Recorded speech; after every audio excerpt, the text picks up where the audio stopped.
Bapak Ibu sidang jemaat sekalian, salam dalam kasih Tuhan kita Yesus Kristus. Shalom. Berita jemaat Minggu tanggal 23 Agustus 2020 adalah sebagai berikut. Pertama, berita pelayanan. Kegiatan ibadah hari Minggu di gedung gereja, ibadah hari raya gerejawi, ibadah kategorial, dan ibadah rumah tangga atau syukuran, dan atau kegiatan sifatnya mengumpulkan orang banyak untuk sementara masih tetap ditiadakan sampai dengan ada pemberitahuan lebih lanjut, kecuali ibadah duka cita atau kematian. Tata ibadah yang kita gunakan pada hari ini adalah menggunakan tata ibadah hari Minggu bersama jemaat di gereja. Tata ibadah ini sebagai panduan untuk seluruh sidang jemaat GKE Maranatha Buntok untuk melaksanakan ibadah di rumahnya masing-masing. Ibadah dapat diikuti melalui siaran TV kabel, YouTube, dan radio Batuah FM 103,1 MHz, yaitu jam pertama pukul 8.00 WIB dan jam kedua pukul 16.00 WIB. 2. Berita keuangan. Berita keuangan jemaat akan selalu diinformasikan setiap minggunya. Informasi tersebut dapat dilihat atau diakses melalui media elektronik, Facebook Majelis Jemaat GKE Maranatha Buntok, dan atau WhatsApp grup setiap lingkungan masing-masing. Telah disediakan amplop persembahan, yaitu terdiri dari amplop persembahan untuk kolekte ibadah minggu, amplop persembahan hari ulang tahun pernikahan, dan amplop persembahan hari ulang tahun kelahiran.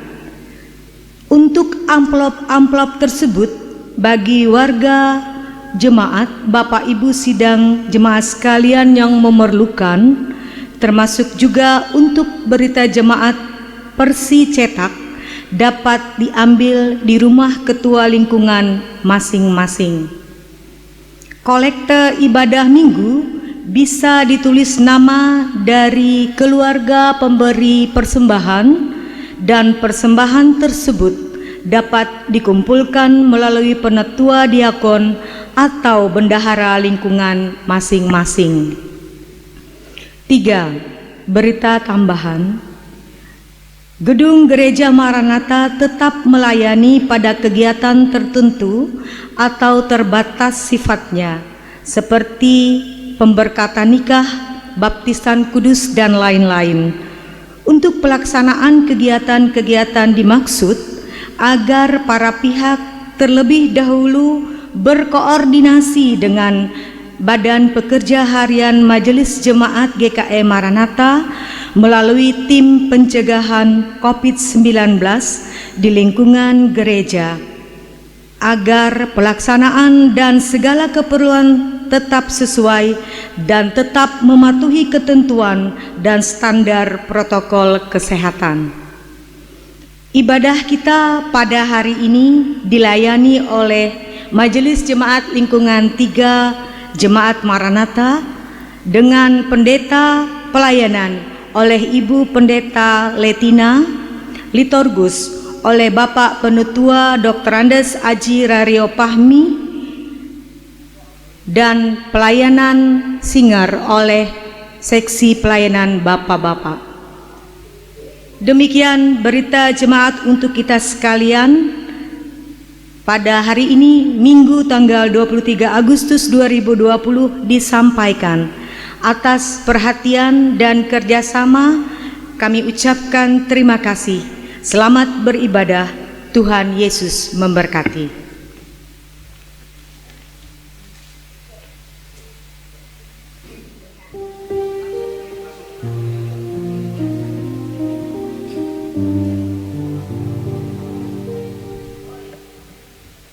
Untuk memulai ibadah kita, marilah kita menyanyi dari nyanyian Kidung Baru nomor 6, Patut Segenap Yang Ada. Kita nyanyikan bait yang pertama dan keempat.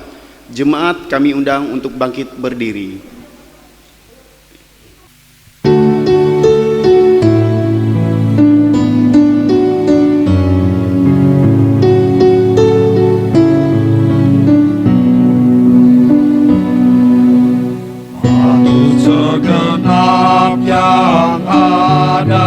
Diam dan sujud sembah, mengosongkan pikirannya dari barang dunia, karena Tuhan sungguh hadir, patut dipermuliakan.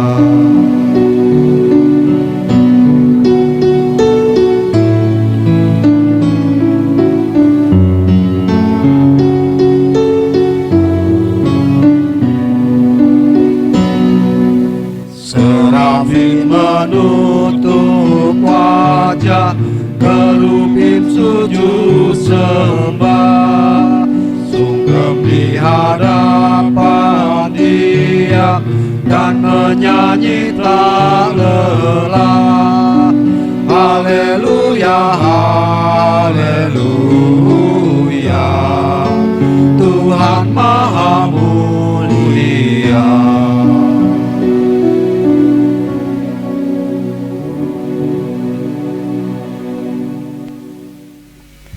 Pertolongan kita adalah dalam nama Tuhan yang menjadikan langit dan bumi. Kasih karunia dan damai sejahtera dari Allah Bapa kita dan dari Tuhan Yesus Kristus menyertai kamu. Amin. Dipersilakan duduk kembali. Bapak Ibu sidang jemaat yang kekasih dalam Tuhan kita Yesus Kristus, kembali kita angkat pujian dari PKJ nomor 138, baitnya yang pertama, Setiamu Tuhanku tiada bertara.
Doa pengampunan dosa dan ucapan syukur.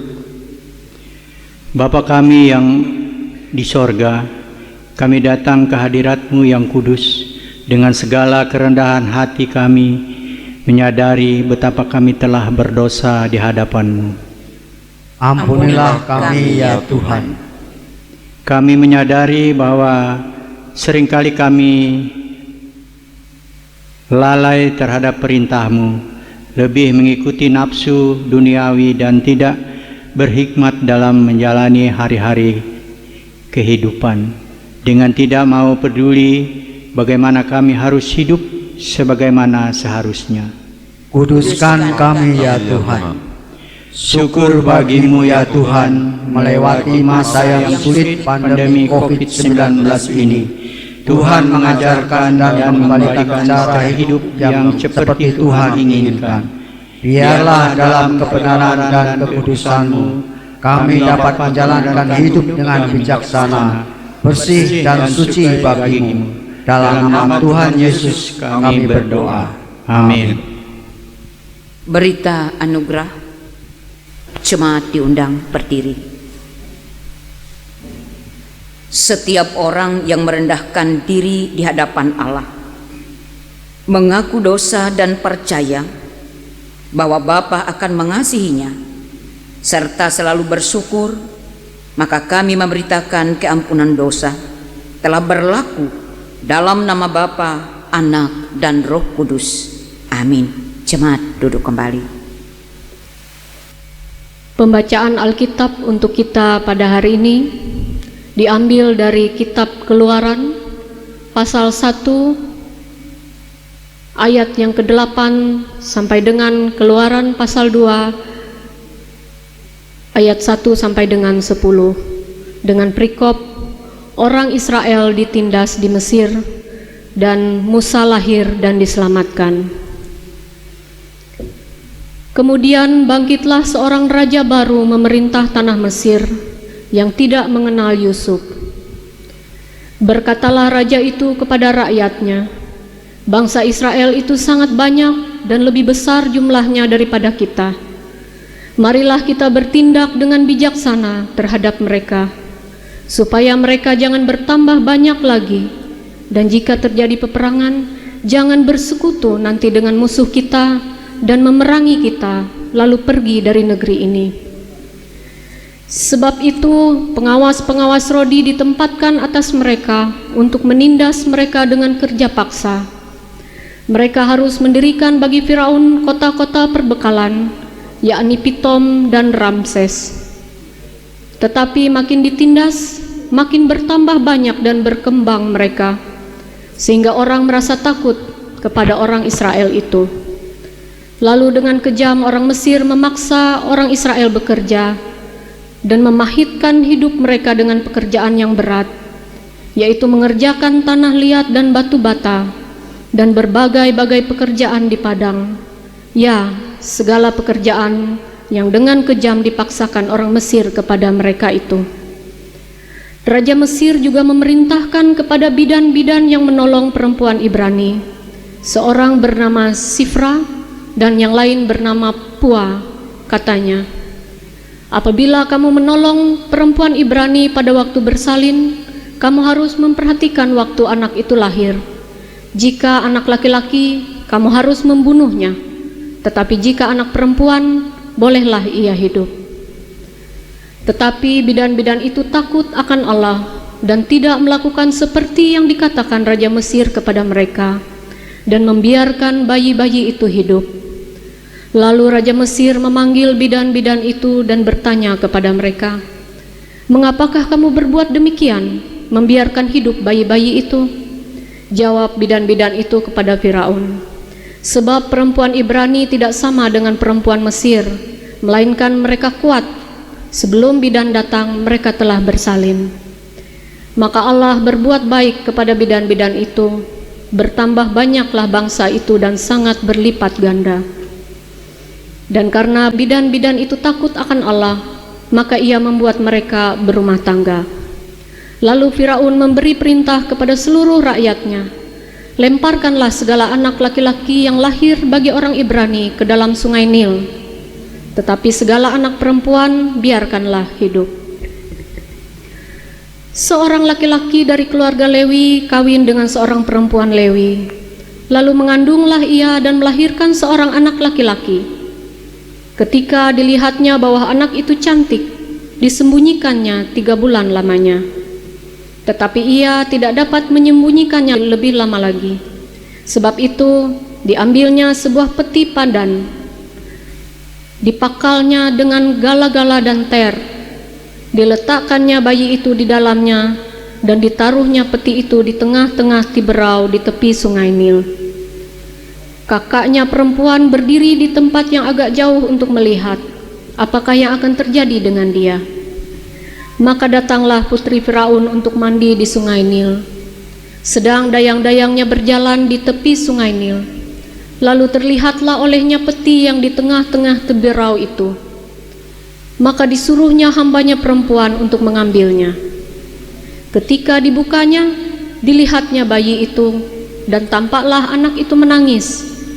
Sehingga belas kasihilah ia kepadanya dan berkata, "Tentulah ini bayi orang Ibrani." Lalu bertanyalah kakak anak itu kepada putri Firaun, "Akan kupanggilkah bagi tuan putri seorang inang penyusu dari perempuan Ibrani untuk menyusukan bayi itu bagi tuan putri?" Sahut putri Firaun kepadanya, "Baiklah." Lalu pergilah gadis itu memanggil ibu bayi itu. Maka berkatalah putri Firaun kepada ibu itu, "Bawalah bayi ini dan susukanlah dia bagiku, maka aku akan memberi upah kepadamu." Kemudian perempuan itu mengambil bayi itu dan menyusuinya. Ketika anak itu telah besar, dibawanyalah kepada putri Firaun yang mengangkatnya menjadi anaknya dan menamainya Musa, sebab katanya, "Karena aku telah menariknya dari air." Demikianlah firman Tuhan. Setiap orang yang mendengar perkataanku ini dan melakukannya, ia sama dengan orang yang bijaksana yang mendirikan rumahnya di atas batu. Matius pasal 7 ayat 24.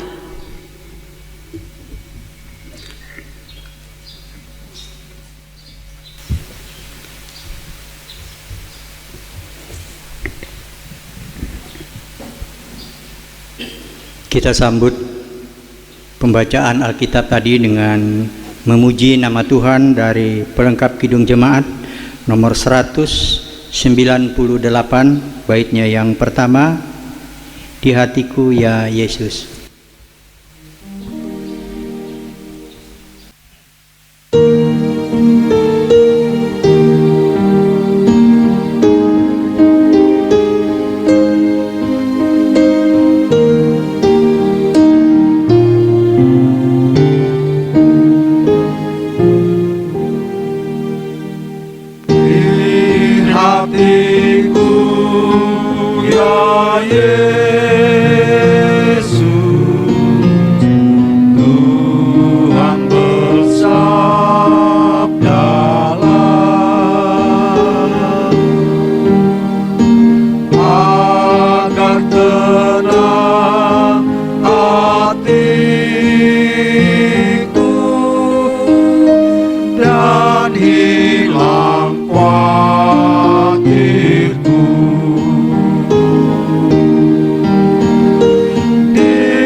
Jemaat Tuhan yang dikasihi di dalam Yesus Kristus, nas untuk kita hari ini, sebagaimana almanak nas gereja kita gereja Kalimantan Epanglis, yaitu diambil dari Injil Matius pasal 16 ayat 13 sampai ayat yang ke-20.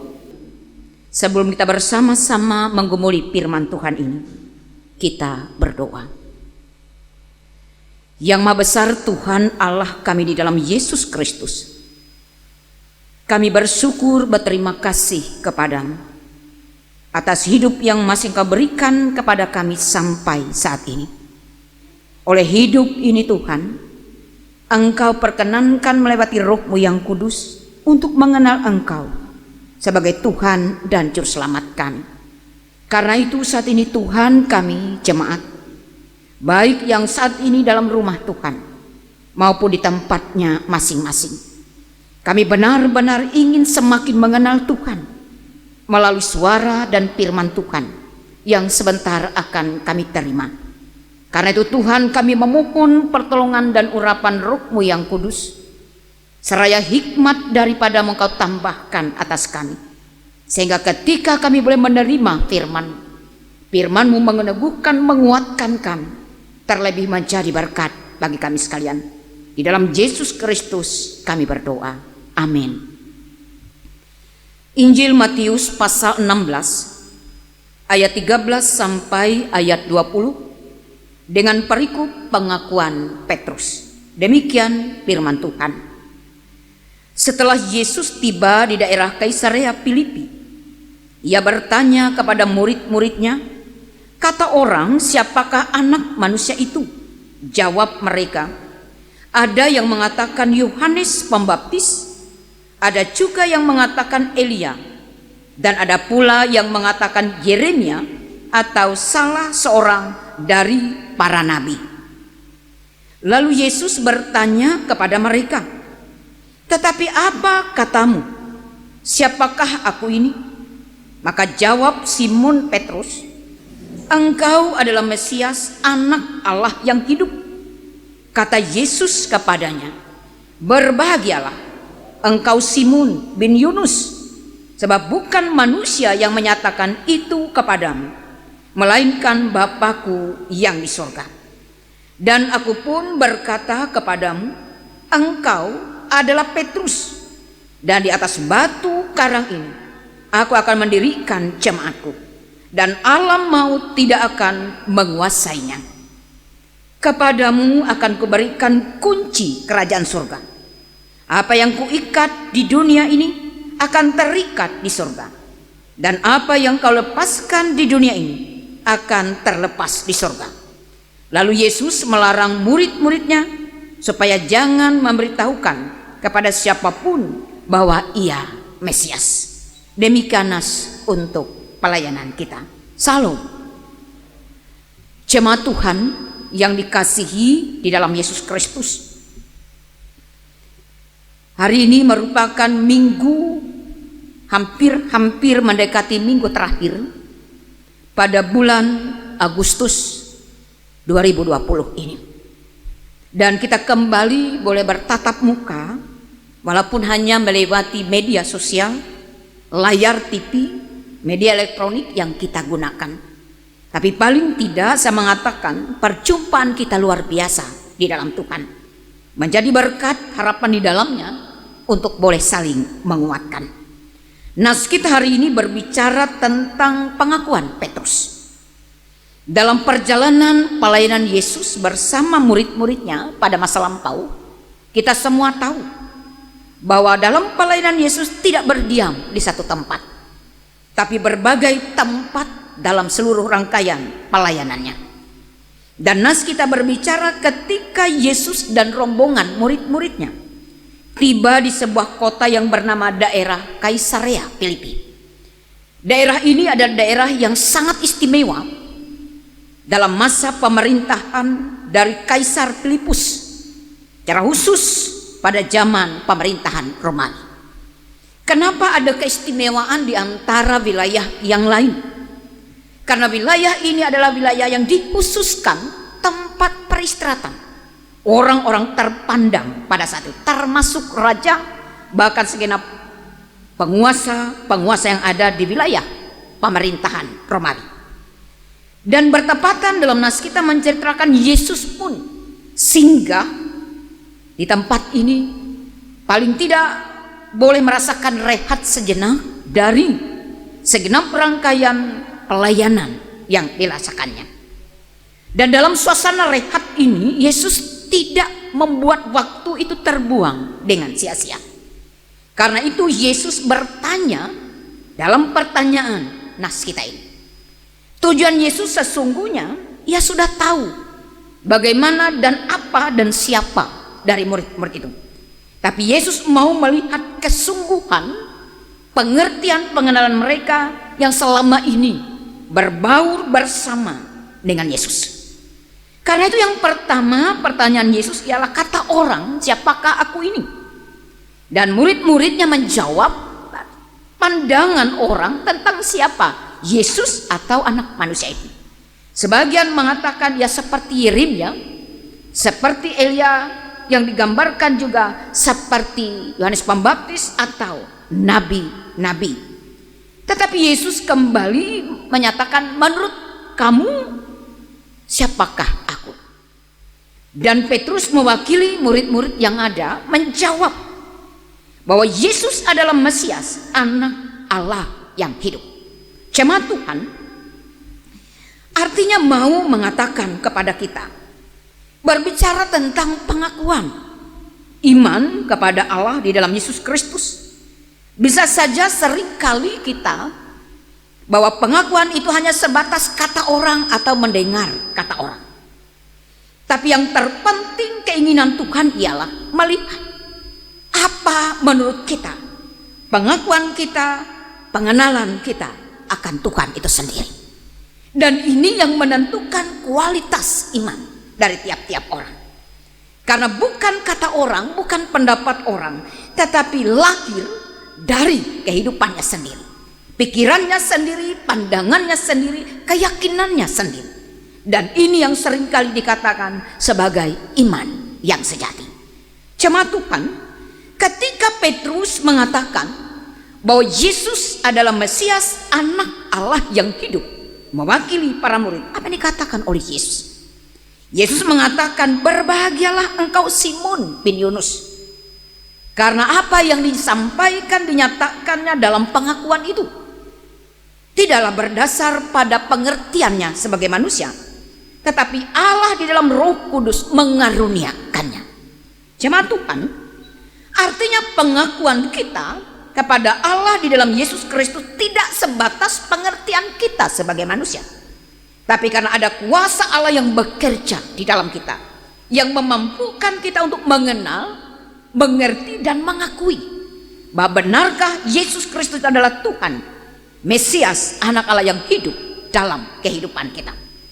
Yesus menekankan relasi pribadi dengan Allah yang memunculkan pengakuan iman sebagai bentuk kualitas iman yang sesungguhnya.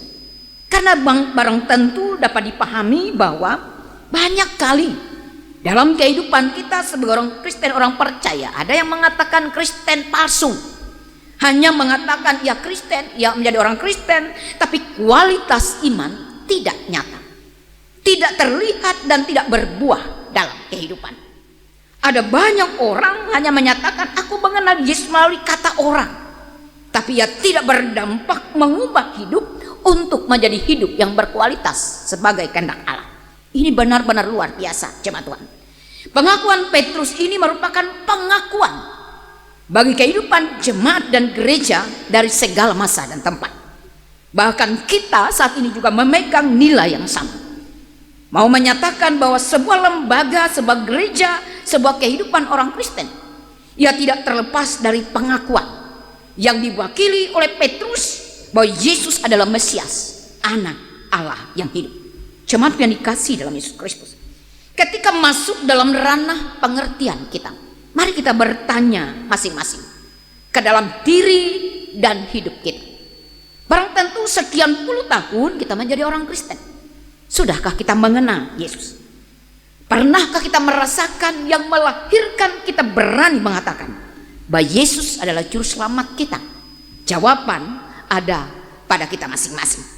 Tapi paling tidak Yesus mau bahwa pengakuan yang muncul dari mulut kita adalah gambar iman kita yang sejati akan Tuhan. Artinya berakar berdasar dari sebuah pengalaman relasi kita dengan Allah, pengalaman akan pekerjaan Allah terjadi dalam kehidupan kita. Jemaat yang dikasih dalam Yesus Kristus, artinya ketika itu terjadi, Yesus mengatakan berbahagialah. Artinya kebahagiaan benar-benar akan dirasakan oleh Anda dan saya ketika dalam kehidupan kita boleh merasakan, menyelami, memahami dan sanggup mengatakan dengan sungguh bahwa Yesus Kristus adalah Tuhan dan Juru Selamat. Jemaat Tuhan, selanjutnya nas kita menyatakan bahwa ketika Yesus mengatakan berbahagialah Petrus, lalu ada sebuah mandat agung yang dipertanggungjawabkan sebagai buah dari kebahagiaan itu. Yesus mengatakan bahwa di atas batu karang ini aku akan mendirikan jemaatku, dan alam maut tidak akan menguasainya. Petrus dalam bahasa Ibrani itu Patros, artinya ialah batu karang. Jadi Yesus menunjuk Petrus sebagai batu karang rohani, karena melalui pelayanan Petrus pun rasul-rasul, jemaat itu terbangun menjadi jemaat Tuhan. Karena itu artinya melalui batu karang Petrus dan para rasul itu dibangun jemaat Tuhan. Nah, kita mengatakan demikian. Dan jemaat Tuhan yang dibangun, di mana apa yang disampaikan dasar bahwa Mesias anak Allah yang hidup di dalamnya adalah kunci kebenaran, kekuatan dari sebuah jemaat yang dibangun. Walaupun pada kenyataannya perkembangan gereja yang ada, karena ada gereja secara dunia, tetapi juga ada gereja secara rohani. Gereja secara dunia barang tentu lembaga dengan berbagai bentuk peraturan di dalam. Tapi ada gereja yang hidup, yang bernilai, bahwa gereja adalah sekumpulan orang-orang yang dipanggil keluar dari kegelapan, masuk ke dalam terang, dan menyatakan terang itu. Itu nilai gereja atau evangelion. Dan ini menyatakan wujud dua bagian.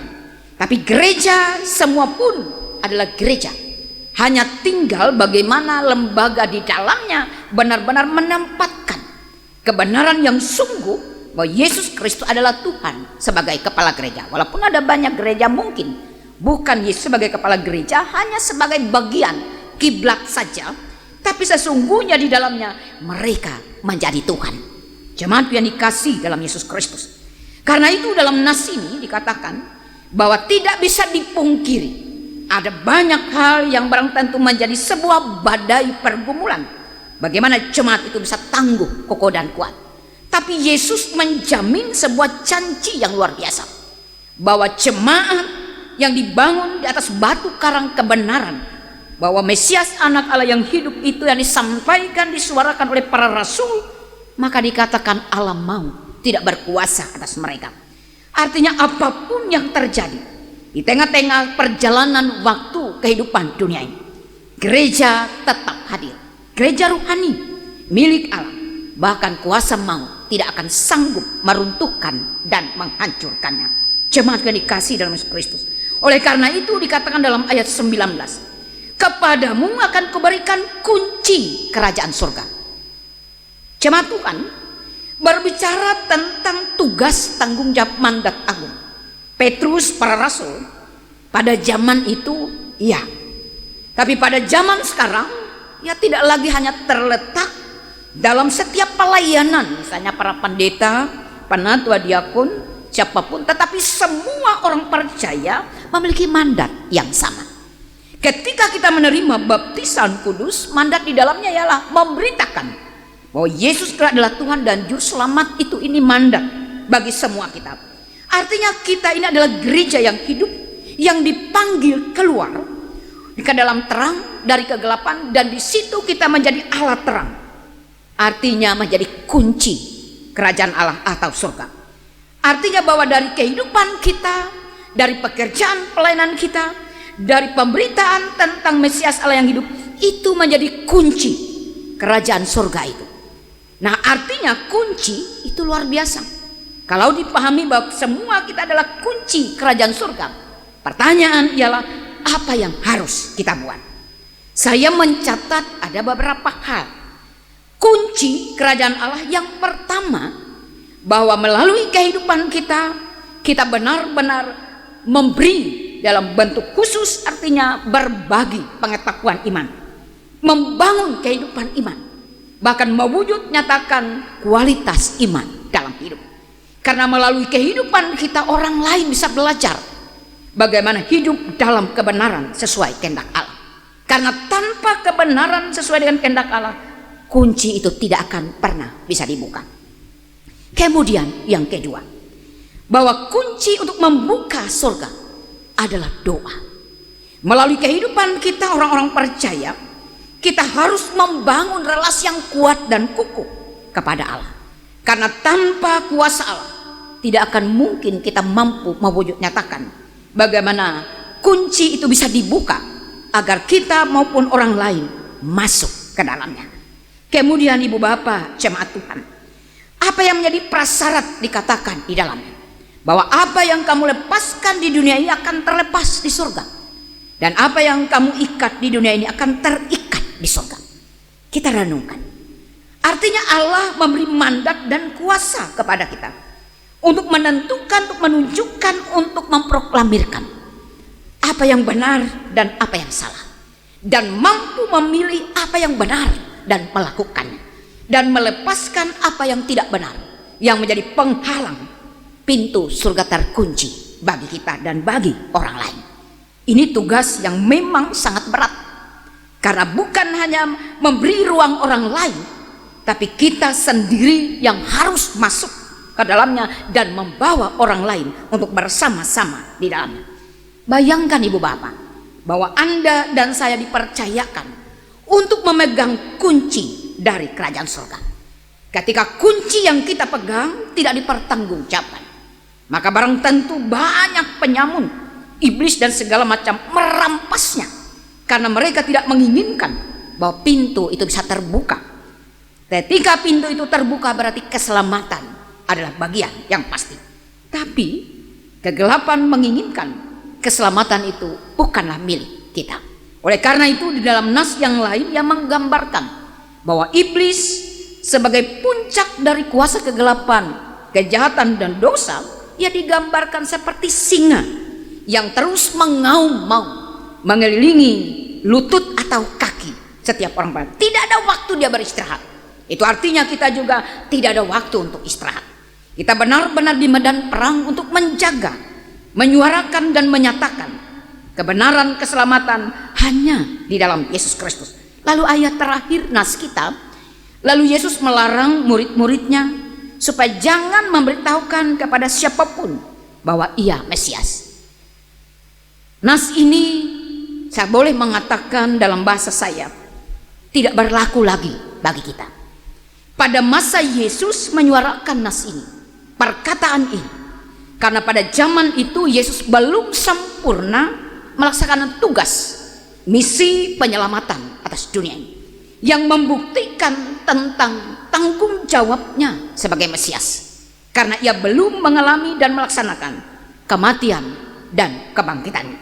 Tapi masa kini, bahwa kematian dan kebangkitan Kristus itu sudah lewat, dan kita berada pada posisi masa parusia, artinya masa di mana tugas tanggung jawab pengutusan, tugas tanggung jawab pemberitaan penyelamatan itu harus disampaikan dari ujung bumi sampai ke ujung bumi.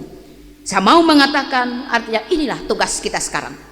Kita menjadi gereja dan jemaat yang dibangun melalui pemberitaan firman Tuhan.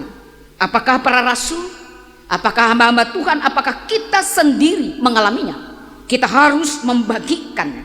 Tidak hanya membagi untuk hidup kita, keluarga kita, maupun terhadap semua orang, agar kunci yang ada di tangan kita tidak menjadi sia-sia. Kita, keluarga kita, jemaat kita, dan siapapun beroleh bagian masuk ke dalam kerajaan Allah. Tuhan memberkati, menguatkan kita untuk melakukan tugas ini, sekaligus memproklamirkan pengakuan bahwa Yesus Kristus Tuhan dan Juru Selamat. Amin.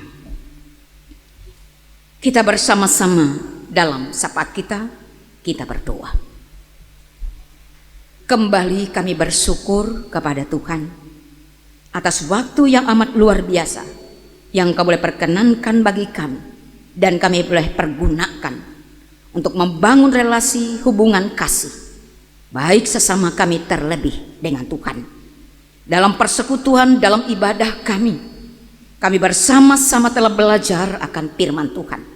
melalui pengakuan Petrus menjadi dasar iman kami bersama. Kami juga memiliki pengakuan pribadi yang sungguh, mengakui dan mengalami kebenaran bahwa Engkaulah Tuhan dan Juru Selamat kami. Karena itu terima kasih atas firman-Mu hari ini. Bila firman ini sungguh-sungguh hidup dan berkuasa atas setiap kami, dan kami boleh bertanggung jawab di dalamnya atas mandat dan kepercayaan-Mu Tuhan, menjadikan kami semua menjadi orang-orang yang istimewa, pemegang kunci dari kerajaan surga. Terima kasih Tuhan atas firman hari ini. Kami menaikkan rangkaian doa kami kepada Tuhan. Berkati gereja kami, gereja Kalimantan Epangus.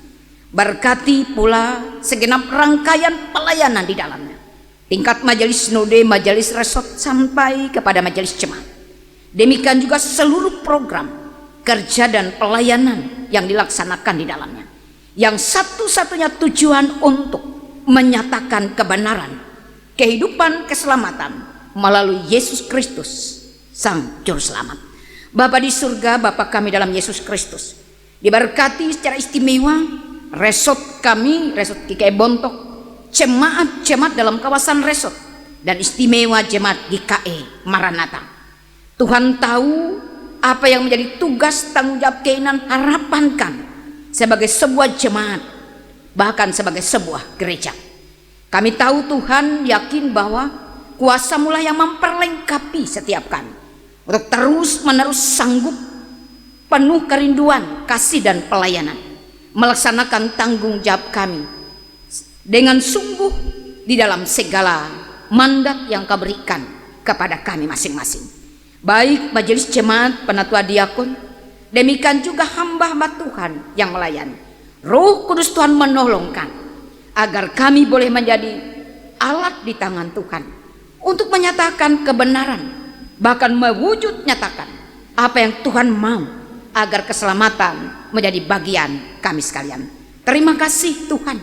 Kami juga memohon berkat kasih karunia bagi setiap kami, khususnya saat ini yang boleh melaksanakan tugas tanggung jawab pelayanan kami terhadap jemaat, mulai dengan hamba-hamba Tuhan, majelis jemaat, penatua diakon, demikian juga mereka singer, pemusik, bahkan tukang kamera, demikian juga TV kabel, dan setiap yang terlibat langsung untuk menyiarkan, menyampaikan, mewartakan apa yang boleh kami laksanakan saat ini, memberitakan kabar baik Injil. Engkaulah Mesias, Allah yang hidup. Bapa di surga, Bapa kami di dalam Yesus Kristus, berkat Tuhan kiranya dinyatakan bagi setiap warga jemaat Tuhan dalam segenap kehidupan mereka sekalian saat ini, apalagi di tengah situasi kondisi yang sungguh-sungguh mengkhawatirkan kami, baik dunia, demikian juga kami sebagai umat Tuhan. Kami memohon perlindungan Tuhan bagi setiap kami di dalam kuasa hikmat Tuhan, sehingga setiap umat Tuhan boleh dilewatkan dari seluruh kehidupan, khususnya apa yang terjadi saat ini, COVID-19, yang benar-benar menunjukkan luar biasa, menghadirkan ketakutan, kekhawatiran bagi seluruh manusia, bahkan kami sebagai umat Tuhan. Tapi kami memiliki kepastian dan keyakinan bahwa Tuhan tidak akan membiarkan kuasa-kuasa kegelapan merusak kehidupan kami, karena kami memiliki satu keyakinan penuh bahwa Engkaulah Tuhan dan Juru Selamat kami. Karena itu diberkati seluruh kehidupan jemaat, ibu bapak dalam rumah tangga keluarga, anak-anak pemuda dan remaja, orang tua yang lanjut usia, bahkan segenap anak-anak kami yang saat ini mungkin saja berjuang untuk menggapai harapan, impian masa depan mereka melalui jenjang pendidikan, melalui kehidupan pekerjaan, bahkan segala hal dalam hidup mereka. Kami hanya pertaruhkan dalam tangan Tuhan, karena Tuhanlah sebagai jawaban kepastian dalam segala sesuatunya. Kami memohon pertolongan Tuhan bagi mereka yang bimbang dan ragu akan kuasa-Mu. Kami juga memohon kasih Tuhan bagi mereka yang sakit agar boleh sembuh pulih dari sakit penyakit mereka. Kami juga memohon kepada Tuhan kekuatan bagi mereka yang saat ini berada dalam berbagai bentuk kelemahan dan kekurangan, sehingga mereka tetap kuat sabar, beroleh jalan keluar, kelegaan dan kelepasan. Kami juga rindu Tuhan menyempurnakan kebahagiaan dan sukacita umat Tuhan saat ini yang berulang tahun, baik ulang tahun kelahiran maupun ulang tahun pernikahan. Biarlah bertambah-tambah kebahagiaan dan sukacita, bertambah-tambah damai sejahtera atas mereka, bahkan terlebih umur yang panjang, segala yang baik dalam hidup mereka. Mampukan kami semua untuk terus bersyukur kepada Tuhan, sehingga kebahagiaan yang Tuhan anugerahkan tidak menjadi sia-sia, tapi kebahagiaan karena kami mengenal Tuhan, dan oleh karenanya kami pun menjadi alat di tangan Tuhan untuk memberitakan yang menghadirkan sukacita dan syukur dimanapun kami ada. Terima kasih Tuhan. Kami juga menyerahkan kehidupan bangsa dan negara kami yang saat ini berjuang mengatasi apa yang terjadi melalui COVID-19 ini. Kasih karunia, hikmat, kesabaran dan kekuatan Tuhan perlengkapi atas mereka, baik pemerintah, demikian juga medis, dokter sebagai garda terdepan, dan setiap kami masyarakat, agar menyadari tugas yang sama untuk mencari dan mewujud nyatakan, memperjuangkan kesehatan dan keselamatan itu. Terima kasih Tuhan. Kami menyerahkan kembali seluruh kehidupan kami umat Tuhan dalam ruang lingkup khususnya Jemaat GKI Maranatha, bahkan siapapun dalam kehidupan kami yang berseru kepadamu. Kami hanya penuhnya yakin percaya Engkaulah Tuhan Juru Selamat kami yang sanggup menolong, memelihara, menyertai dan memberkati kami. Di dalam Yesus Tuhan Juru Selamat kami sudah berdoa, dan kami bersama-sama mengucapkan doa demikian. Bapa kami yang di surga, dikuduskanlah namamu, datanglah kerajaanmu, jadilah kehendak-Mu di bumi seperti di surga. Berikanlah kami pada hari ini makanan kami yang secukupnya, dan ampunilah kami akan kesalahan kami, seperti kami juga mengampuni orang yang bersalah kepada kami. Janganlah membawa kami ke dalam pencobaan, tetapi lepaskanlah kami daripada yang jahat, karena Engkau punya kerajaan dan kuasa dan kemuliaan sampai selama-lamanya. Amin. Kita akan mengumpulkan persembahan kita. Muliakanlah Tuhan dengan hartamu dan dengan hasil pertama dari segala penghasilanmu, maka lumbung-lumbung akan diisi penuh sampai berlimpah-limpah, dan bencana pemarahanmu akan meluap dengan air buah anggurnya. Amsal 3 ayat 9 sampai dengan 10. Sebelum persembahan, pundi-pundi persembahan kita edarkan, mari kita berdoa.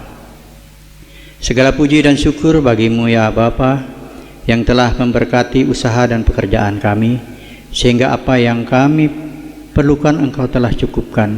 Pada saat ini, sebagai ucapan syukur, kami akan memberikan persembahan kami kepadamu untuk menopang pelayanan gereja-gerejamu di tengah pandemi COVID-19 ini, sehingga gerejamu terus dapat bersaksi tentang keselamatan dan kebaikan Tuhan melalui kasih dalam perbuatan.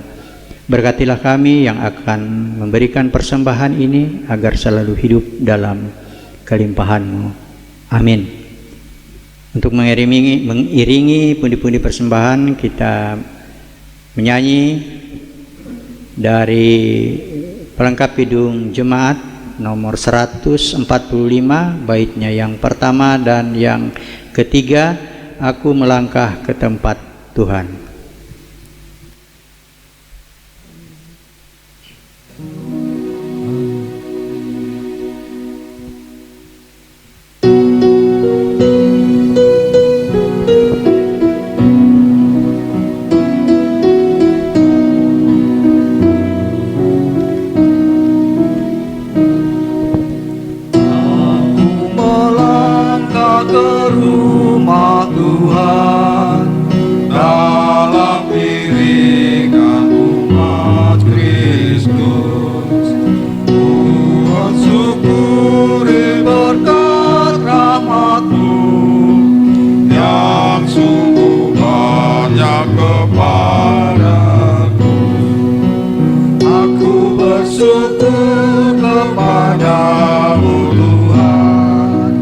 Atas berkat-Mu yang kau limpahkan.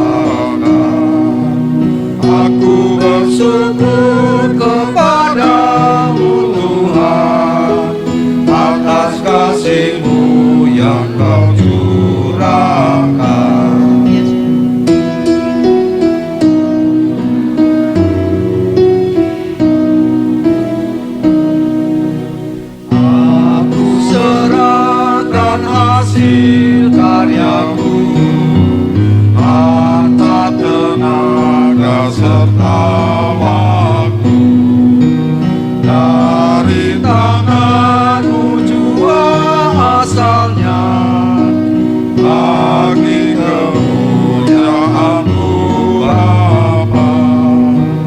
Aku bersyukur kepadamu Tuhan, atas berkat-Mu yang Kau limpahkan. Aku bersyukur kepadamu Tuhan, atas kasih-Mu yang Kau curahkan.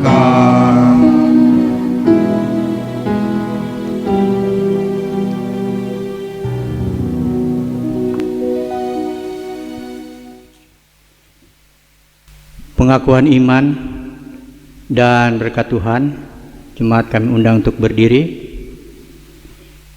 Marilah bersama-sama dengan sekalian orang percaya dari segala masa dan tempat, kita mengikrarkan pengakuan iman Kristen, diakhiri nanti dengan menyanyi haleluya haleluya 3 kali. Mari kita mulai.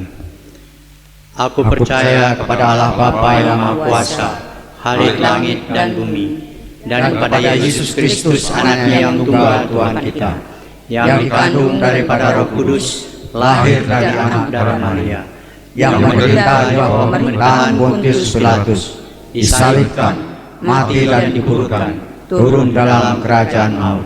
Pada hari yang ketiga bangkit pula dari antara mati, naik ke surga, duduk di sebelah kanan Allah Bapa yang Maha Kuasa, dan akan datang dari sana untuk menghakimi orang yang hidup dan yang mati. Aku percaya kepada Roh Kudus, gereja yang kudus dan am, persekutuan orang kudus, pengampunan dosa, kebangkitan daging, dan hidup yang kekal.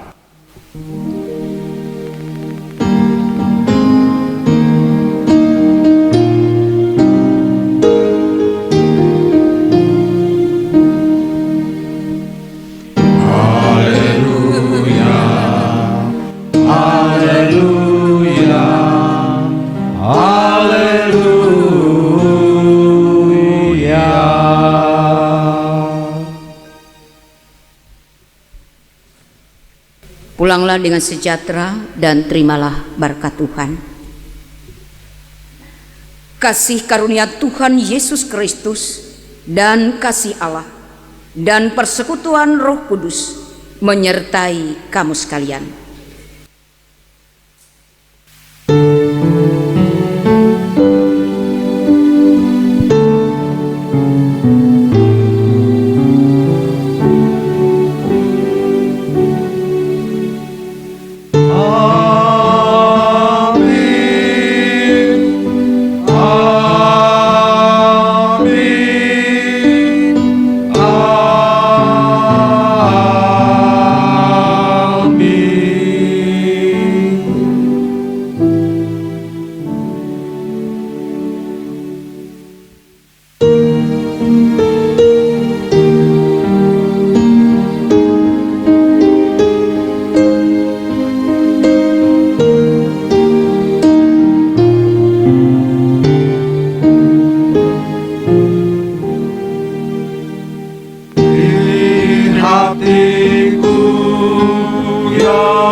Bersabdalah ya